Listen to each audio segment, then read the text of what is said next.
ఈ లోపల ఏమైంది అంటే కనుక ఇతని వ్యవహారం రవి యొక్క ఆలోచన శైలి ఏంటంటే సౌజన్యం ఎప్పటికైనా నువ్వు తెలుసుకోవాలి.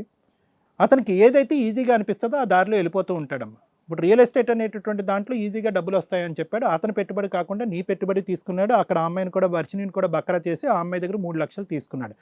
పోనీ ఇందులోంచి అతను ఏమన్నా సాధించాడు అంటే కనుక మొత్తం తీసుకెళ్ళి తగలెట్టి ఇప్పుడు ఏమొచ్చి నా దగ్గర లేవు కదండి నేను ఏం చేయండి అనేటటువంటి పరిస్థితి. బిజినెస్ లాస్ కింద చూపెడుతున్నాడు. సో నీ బంగారం రాదు, ఆ అమ్మాయి డబ్బులు కూడా రానట్టే. సో డబ్బులు కాస్త పోయినాయి. వ్యక్తి యొక్క క్యారెక్టర్ని నేను ఎందుకు ప్రత్యేకంగా మిమ్మల్ని ఇద్దరిని అర్థం చేసుకోమంటున్నానంటే, మంచితనానికి కూడా ఒక హద్దు ఉంటుంది. ఈరోజు ఏంటంటే ఆర్థిక సమస్యలు ఉంటే కనుక పోయి వేరే పెళ్ళిళ్ళు చేసుకుంటారు అంటే కనుక అసలు ఇక్కడ ఏ లాజిక్తో ఈరోజు వర్షిణిని చేసుకున్నాడు అనేటటువంటిది ఇప్పటికి కూడా రవి ఎన్నిసార్లు ఎంతసేపు మాట్లాడినా మనకు అర్థం కావట్లే. ఎందుకు పెళ్ళి అనేది ఎందుకు చేసుకున్నాడు అంటే కనుక నిజంగా 3 లక్షల గురించే పెళ్లి చేసుకున్నాడు. ఓకే 3 లక్షల గురించే పెళ్లి చేసుకున్నాడు. 3 లక్షలు తీసుకెళ్ళి రియల్ ఎస్టేట్ వ్యాపారంలో పెట్టాడు, అయిపోయింది. అక్కడితో పారిపోయి నీ దగ్గరికి వచ్చేయాలిగా. అక్కడ రాలే. అక్కడ కూడా ఇంకో 2 ఇయర్స్ 3 ఇయర్స్ కంటిన్యూ అయ్యి ఈ మధ్య కాలంలోనే ఒక నెల 15 రోజులు బట్టి ఆ అమ్మాయి కొద్ది మీద కూడా ఫీలింగ్స్ తగ్గిపోయి నీ దగ్గరికి వచ్చాడు. ఈ అమ్మాయి అంటే డబ్బుల గురించి ఇచ్చేస్తుంది రవి. ఆ అమ్మాయిని ఎందుకు నెల రోజులు బట్టి ఆ అమ్మాయి కూడా డబ్బుల గురించి ఇంట్లో అవసరాల గురించి ఆ అమ్మాయి కూడా నీ వెంట పడుతుందా? అందు గురించేనా? లేదు సార్, వెంట ఏం పడలేదు. ఆ అమ్మాయి ఏం పడలేదు. ఆ అమ్మాయి గురించి నీకేం నెగిటివిటీ ఏమీ లేదా? లేదు సార్, ఏమీ లేదు. లేదు. ఏదన్నా నువ్వు చెప్పాలి అని అనుకుంటే కనుక నీకు నచ్చనటువంటి వ్యక్తి ఎవరైనా నీ జీవితంలో ఉన్నారంటే సౌజన్య ఒక్కతేనా? నచ్చదు అని నేను చెప్పలేదు సార్. అదే నీలకు టార్చర్ అంటే డబ్బులు అడిగి ఇంటి అవసరాలు చూసుకోపెట్టడం అనేది నీ టెక్స్ట్ బుక్ ఆఫ్ డెఫినేషన్లో అది టార్చర్. సరే, ఆ అమ్మాయి నుంచి నీకు ఎటువంటి ఇబ్బంది ఏమీ లేదు. సరే, సో ఇక్కడ ఏమవుతుందంటేనమ్మా అలా కూడా జరగలే. సో డబ్బుల గురించే వెళ్ళాడు అనుకుంటే కనుక రవి డబ్బుల గురించి వెళ్ళాడు, అక్కడ అట్రాక్ట్ అయ్యాడు. సో ఈ 2 సబ్జెక్ట్స్ని మనం విడివిడిగా చూడాలి. ఒకటి ఏంటంటే కనుక వెళ్ళేటటువంటి దారిలో ఒక కొత్తదనం కావాలి అని చెప్పి తొందరపాటుతనంతో అక్కడ డబ్బులు తీసుకెళ్ళి విచ్చలవిడిగా ఎక్కడ పడితే అక్కడ పెట్టేసి నష్టాలు అయిపోయి అక్కడ ఒక పిల్లని కనేసి ఇక్కడ 2 పిల్లల్ని కనేసి 3 పిల్లల్ని పోషించలేక 2 భార్యలను పోషించలేక ఈరోజు ఇక్కడికి వచ్చి కూర్చున్నాడు. అంటే దీన్ని పచ్చిగా చెప్పాలి అంటే కనుక అనాలోచితం, చేతకంతనం అని మనం చెప్పుకోవాలి. ఎందుకు దీన్ని ఆ అమ్మాయి దగ్గర నుంచి దూరం పెట్టాలి అని అనుకుంటున్నాను అంటే కనుక వాస్తవానికి నువ్వు నడిపించినటువంటి ఆ 5 ఇయర్స్ కూడా జెన్యూనేనా అనేది ఇప్పటికీ మనకు తెలియదు సౌజన్య. ఎందుకంటే ఒక మనిషి యొక్క క్యారెక్టరు ఇంతిదిగా మారిపోదు. ఎంత ఇదిగా నేను అంటున్నానంటే ఒక పక్క నుంచి ఫైనాన్షియల్ లావాదేవీలు, అక్కడి నుంచి వచ్చే నష్టాలు, ఇంట్లోకి పోషణకి డబ్బులు లేక అక్కడ కూడా వేరే అమ్మాయిని తీసుకొచ్చి అక్కడ ఆ అమ్మాయిని పోషించలేక 2 సంవత్సరాల పాటు ఆ అమ్మాయి పని మానిపించేసి అక్కడ పిల్లని కనేసి ఇవన్నీ చూస్తూ ఉంటే ప్లస్ ఏంటంటే దానికి తోడు మీ ఇద్దరితో శారీరకంగా కలవటమే కాకుండా పర్సనల్ ఫొటోస్ తీసుకుని ఆ ఫొటోస్ ఎంజాయ్ చేసుకుంటూ ఆ ఫొటోస్ని ఇంకే దారిని మళ్ళిస్తున్నాడు అనేటటువంటిది ఇంకా చూడవలసినటువంటి అవసరం ఉంది. సో ఇదంతా కూడా ఈ 3 ఇయర్స్ బట్టి మారినటువంటి క్యారెక్టరా? ఇప్పుడు ఆ అమ్మాయిని కలిసింది 4 ఇయర్స్, నువ్వేమొచ్చి 3 ఇయర్స్ బట్టి మారంటున్నావు. సో అంతకుముందు ఈ వ్యక్తి ఎలా ఉన్నాడు అనేటటువంటిది ఇప్పటికీ ప్రశ్నే. దొరికితే దొంగ, దొరకకపోతే దొర. సో ఇదేంటంటే ఫైనాన్షియల్ ఆస్పెక్ట్స్ మీద డబ్బులు వాడేసుకునేటటువంటి ఒక వ్యక్తిత్వంగా రవిని చూసుకోవాలి. ఇంకోటి ఏంటంటే అడ్డదోవలు తొక్కుతూ షార్ట్ కట్లోకి వెళ్ళి సుఖానికి మరిగినటువంటి ఇంకో వ్యక్తిగా చూడాలి. ఇప్పుడు సింపుల్గా ఏమంటున్నాడు, ఎందుకయ్యా సౌజన్యాన్ని వదిలేసి ఆ అమ్మాయి దగ్గరికి వెళ్ళావు అంటే కనుక అసలు లెక్కపత్రం లేనటువంటి ఒక రీజన్ చెప్తున్నాడు. అంటే ఈ వ్యక్తికి ఒక పక్కదో పట్టడానికి ఒక లెక్కపత్రం ఉండేటటువంటి రీజన్ అక్కర్లేదు. ఏ నిమిషాన్నన్నా కూడా పిల్లల్ని నడి రోడ్డు మీద వదిలేసేటటువంటి సైకాలజీ. దానికి తోడు ఏంటంటే మీకే కొత్తదనం తెలియదు, మీరు పాత జనరేషన్లో మాట్లాడుతున్నారు, కొత్త జనరేషన్లో కొలీగ్స్ ఇలాగే ఉంటారు, కిస్సులు పెట్టుకుంటారు, ఫోటోలు తీసుకుంటారు, ఎలా కావాలంటే అలా ఉండొచ్చు అని ఒక స్త్రీని ఒక వస్తువుగా వాడుకుంటూ ఒక సెక్స్ అనేటటువంటి దాన్ని ఒక ఎంజాయ్మెంట్ కింద వాడుతూ భారీ కాకుండా ఎంతమంది ఆడవాళ్ళన్నా ఉండొచ్చు, వాళ్ళతో ఎంతమంది పిల్లలన్నా కానొచ్చు అనేటటువంటి వ్యక్తిత్వం ఉండే వ్యక్తి యొక్క క్యారెక్టర్ కొత్తగా ఏర్పడినటువంటి క్యారెక్టర్ కాదు. అది నువ్వు వర్షిని మీరిద్దరూ తెలుసుకోవాలి. అతను ఇప్పుడు ఏంటంటే ఆ అమ్మాయి నచ్చింది అని అంటున్నాడు.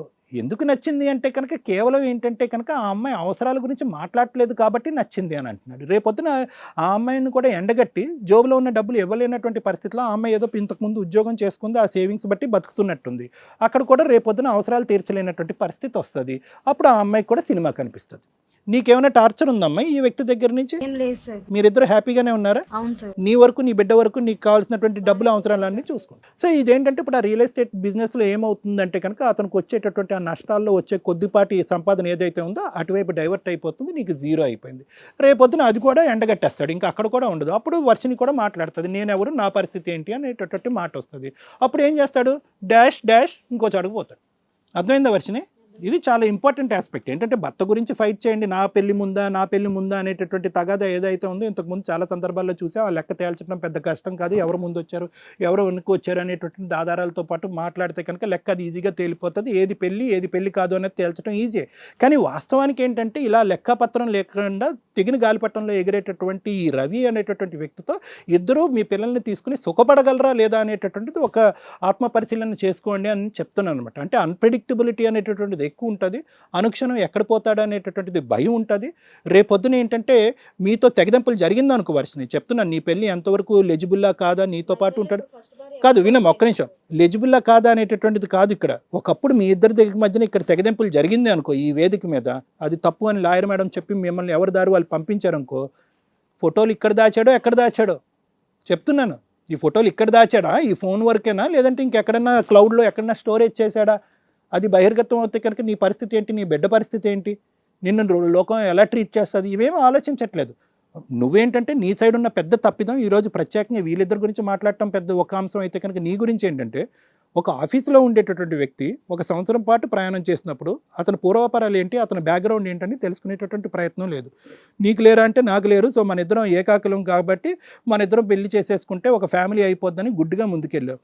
ఒక వ్యక్తి ఎందుకు వస్తున్నాడు నీతో పాటు, అతని బ్యాక్గ్రౌండ్ ఏంటి, అతని ఆలోచన ఏంటి, అతని వయసు ఏంటి, అతనికి ఇంతకు ముందు పెళ్ళి అయి ఉండొచ్చా, ఫ్యామిలీ అనేది లేదని బేసిక్ ఎంక్వైరీ అనేది నువ్వు చేయలేదు. ఎందుకంటే నీకు ఒక తోడు కాబట్టి అతను పెట్టుకున్నావు, ముందుకెళ్ళిపోయావు.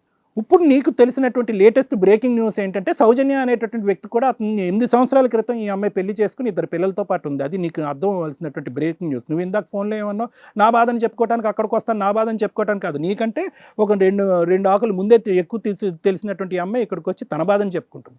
సో మీరిద్దరు కాకుండా ఎవరున్నారు అనేటటువంటిది ఇక్కడ ప్రశ్న. సో నీదైతే మాత్రం కంప్లీట్గా నేను చెప్పేది ఏంటంటే కంప్లీట్గా ఫూలిష్నెస్.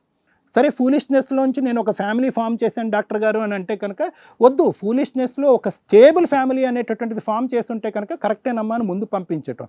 నీ జీవితం ఇంకా అన్స్టేబుల్ కాకపోతుంది, నీ వల్ల ఈ అమ్మాయి పిచ్చిది అవ్వకపోతుంది, రోడ్డు మీద పడబోతుంది. కాబట్టి నా ఉద్దేశం ఏంటంటే తెలుసో తెలియకో, ఎవరు చెప్పేవాళ్ళు లేకో, ఒక మనిషి మాట నమ్మో, డబ్బులు ఇచ్చావు, పెళ్ళి చేసుకున్నావు, పక్కదో పట్టావు.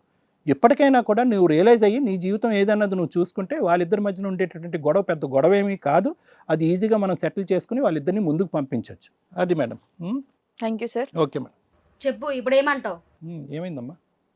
ఫస్ట్ భార్య నేనా తనా? నేను ఫస్ట్ భార్య అని చెప్పావు, ఎవరు లేరని చెప్పి నన్ను మోసం చేసావు. ఇద్దరు ఫస్ట్. ఏంట్రా ఇద్దరు ఫస్ట్? నీకు అసలు దిమాగ్ పనిచేస్తుందా ఏంటి? ఇద్దరు ఫస్ట్ 8 సంవత్సరాలు అవుతుంది మనకిద్దరికి పెళ్ళయ్యి. 7 సంవత్సరాల కొడుకున్నాడు, 5 సంవత్సరాల కొడుకున్నాడు. ఎక్కడ మైండ్ సరిగా పెట్టుకునే మాట్లాడుతున్నావా నువ్వు? లవ్ చేసి మళ్ళీ పెళ్లి చేసుకున్నావు. ఇది మొహానికి నువ్వు లవ్ ఎట్లా చేసినావు అసలు? నువ్వెట్లా చేసుకున్నావు నాకు తెలుసా? మా వాళ్ళందరూ కట్ట కలిపి నాకు కట్టిండ్రు. నువ్వెట్లా చేసుకున్నావు? వీడి మొహం చూసి అసలు ఎవరు లేరు అనాథ అని చెప్తే చేసుకున్నాను. అనాథల్ని ఎత్తుక్కుంటా పోండి అందరూ. నాకు అందరూ ఉన్నారని అందరు కట్ట కలిపి కట్టిరు నాకు వీడిని.